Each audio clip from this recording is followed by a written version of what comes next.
Hello viewers, welcome to the exposure on Citizen Information Network. My name is Rebecca IRABOR.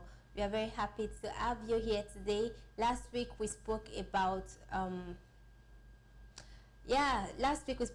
something very interesting, and today we are going to be discussing poverty, causes and the solutions to poverty. We'll go on a short break now, and when we get back, we'll discuss more on this topic. We'll be right back.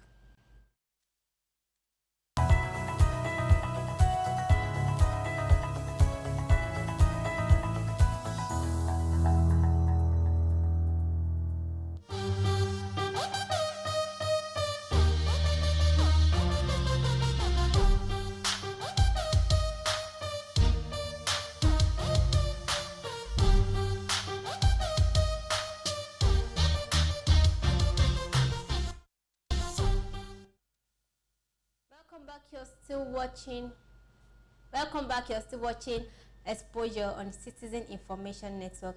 Like I said, last week we spoke about equity, and today we are going to be discussing poverty, causes and its solution. So poverty is scarcity. Poverty is also lack of certain amount of material possession or money. It is also the condition whereby people lack basic needs such as food, shelter and clothing. Yes, poverty is mostly existent in third world countries or developing countries, and this has been to some factors that propagate the issue of poverty in a particular country. The issue of lack of infrastructure, government policy, inability to so many things, inequality and so many more, which has caused, and also conflict in some certain areas of the country has also been the reason why there is poverty in some certain part of the country. We'll go on a short break now, and when we get back, we are going to discuss causes of poverty in some certain parts of the world. We'll be right back.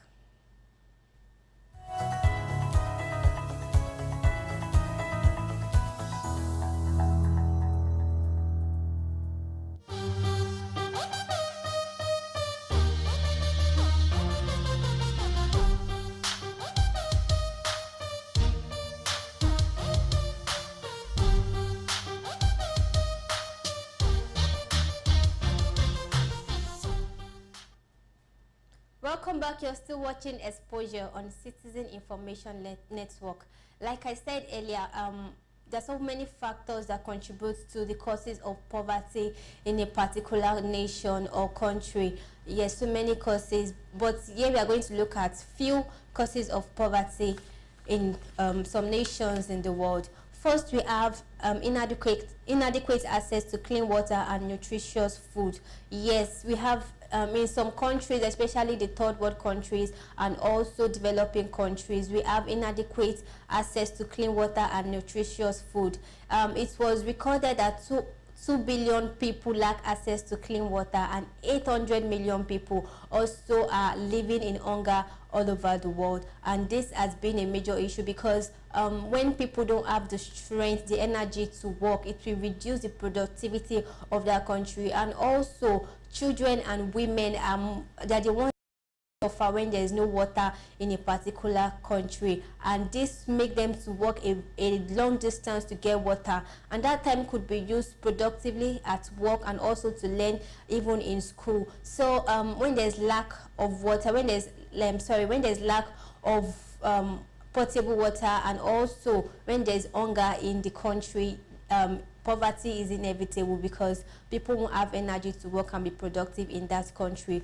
Also, we have little or no access to livelihood or jobs. This is one of the major causes of poverty in the country, whereby people cannot work, people don't have things to do to earn a living. People are just there being idle, and there's nothing to do to fend for their family. When there's no access to livelihood or jobs in a particular country, it increases the rate of poverty in that country. And we also have here lack of infrastructure.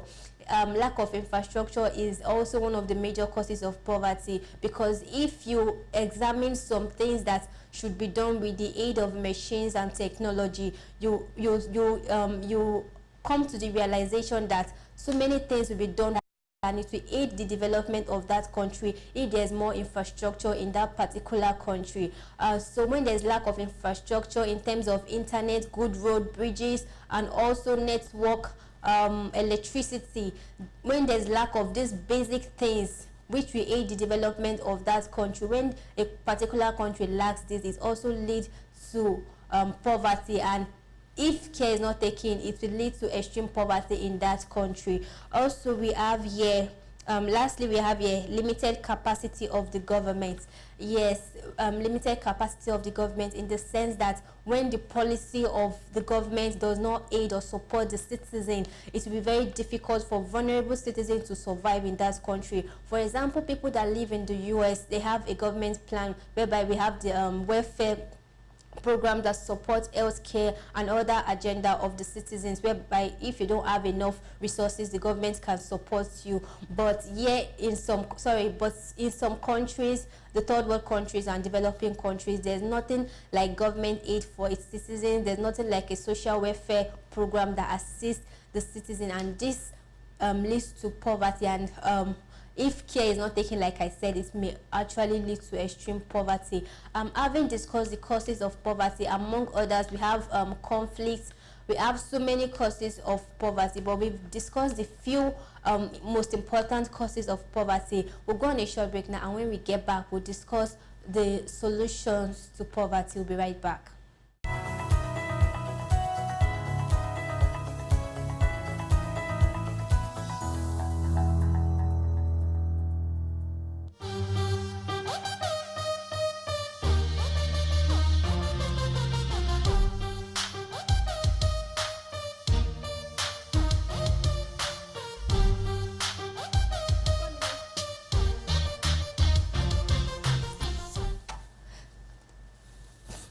Welcome back. You're still watching Citizen Information Network. Like I said, we are going to be discussing solutions to poverty. Number one solution to poverty we have here is properly identify the problems. When there's a problem in the society, the first thing you identify, you get to observe what is causing this problem. You get to identify things that contribute to this particular problem, and then you figure out areas at which you can profile a solution. In solving or eradicating poverty in a particular country, attention must be paid to certain problems that actually adds to the cost. Once you can identify this problem, then the next stage of solving or eradicating poverty will be very easy, because you already know what the problem is, and then you go ahead and profile a solution to them. Secondly, the second solution to poverty is allocating proper time and resources. Without proper timing, which includes allocating enough time, money, and volunteer work, global poverty will continue to exist. Currently, the US spends only about 1% of the federal budget on foreign aid. Allocating proper time and resources to specific area that needs them. For instance, volunteer work, which is very important in a nation. There are some jobs that some certain citizens we volunteer themselves to help its citizens, to help the country grow, in the health center, also in education, and also in the military, in the army, or something that you can do to help the country. Even when you are not being paid, you are rendering a service, and that service is to propagate the growth of your nation. Volunteer work are done in the US. So many people volunteer to go for a research. They volunteer to do this and that for their nation in order to aid the growth of their country. So in third world countries and also in developing countries, they should increase their rate of volunteering to help the country grow. Even if you are not in the government or probably working for the government, even as a civilian, as a citizen, there's always something you can do to help your country. For instance, imagine the United States of America having 1% budget, or 1% of the federal budget to help foreign aid, especially the third world countries in the world. That is wonderful. For instance, also in Nigeria, they also help other African countries one way or the other. So in having this desire to help others in other countries and even within a particular country, I think is going to aid the eradication of poverty. Also, we have here creating more jobs. This is one of the most important ways to reduce poverty in a country. Once there are more jobs for people to do in a country where there's a source